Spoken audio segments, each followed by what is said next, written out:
If you're looking for the fuses for your OBD2 connector, your cigarette lighter, and your power point connector on a 2002 and 2003 Ford F250, there's two separate fuses.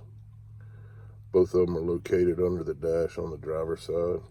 First, I'm going to show you the fuse for the cigarette lighter and the OBD2 connector.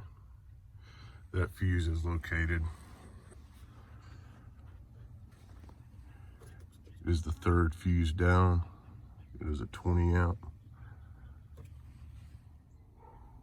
The second fuse is for the power point, and it is also located under the dash on the driver's side.